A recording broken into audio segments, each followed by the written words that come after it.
Welcome back. Hi. Now, before we get back on our quest to finding Alex's birth family, QFABF? QFABF? We thought we'd tell you guys a little bit more about our backstories. That way you're all up to speed and we don't have to keep explaining things down the line. But instead of boringly dumping a bunch of information on you, we thought we'd draw it. What? It's not 2013. Who even does Draw My Life videos anymore? Oh no. This is not just your ordinary Draw My Life video. This is a Draw Our Lives video. We're really shaking things up. Look at the 4 hands. A revolution in online storytelling. I will be drawing in blue. And I'm drawing in black. Drawing is a loose term.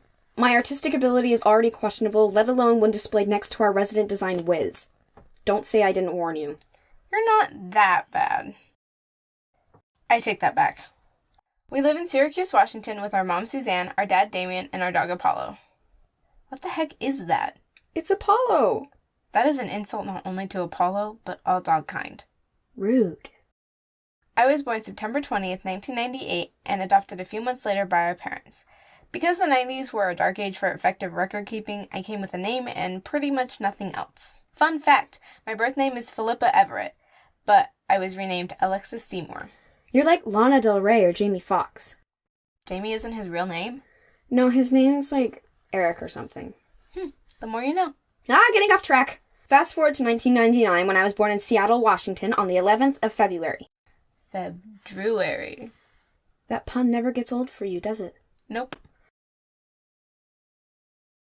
Sadly, my birth parents had problems with alcohol, so I was put in foster care for a bit. While I was there, my birth parents split and I got to go back to my birth mom.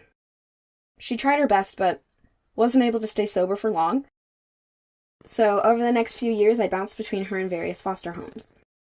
I don't really remember many details from those years, just this haze of feeling unsettled all the time. Eventually, when I was 4, I moved out of my birth mom's permanently. She'd ended up in jail, so child protection took away her guardian rights. They placed me in a more permanent foster home. Near us. Until I could hopefully be adopted. I was there 2 years, the longest time I had spent in one place. I had a foster brother there who I got along with really well. We used to spend all our time in the park playing pirates. Meanwhile, when we were both 5, our parents decided to adopt again. It took a year, but eventually this weirdo joined the fam. You know they can't see you hugging me, right? Don't care. You're too huggable.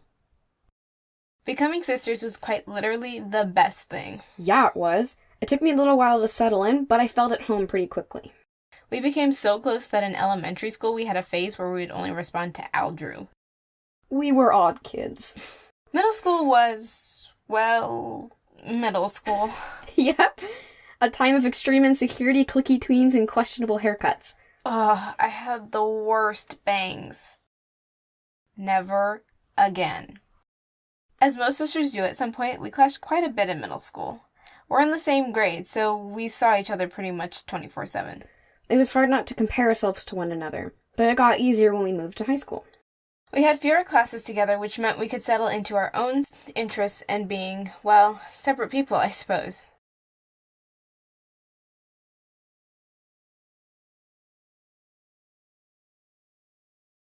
That dog's even worse.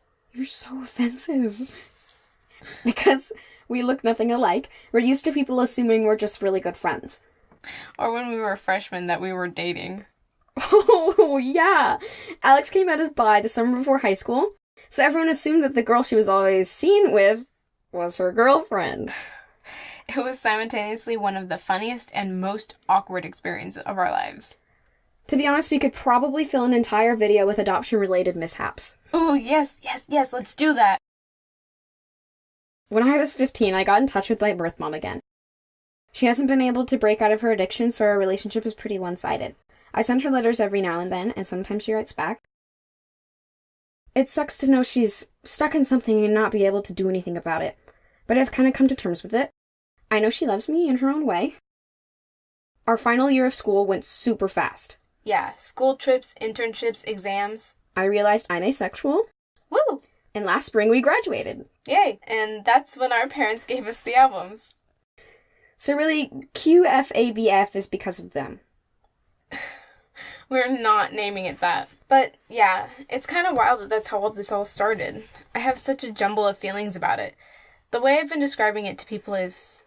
Okay, look. So imagine the entire population of the Earth, all 7 billion people, make up one massive ocean. I'm just a tiny drop of water in that, trying to find another tiny drop of water like me. Like, on one hand, I know how improbable it is that I'll find another drop that matches, but I also have this feeling that there's someone else out there, that there's someone who feels, I don't know, that there's something missing. It doesn't really make sense, but I'm excited to see what happens. Me too. Which brings us to now. We're not sure what's ahead, but thank you for coming on the journey with us so far. Yeah, kudos if you made it through despite my drawing skills. Please subscribe to see what we get up to next. Thanks for watching! Bye!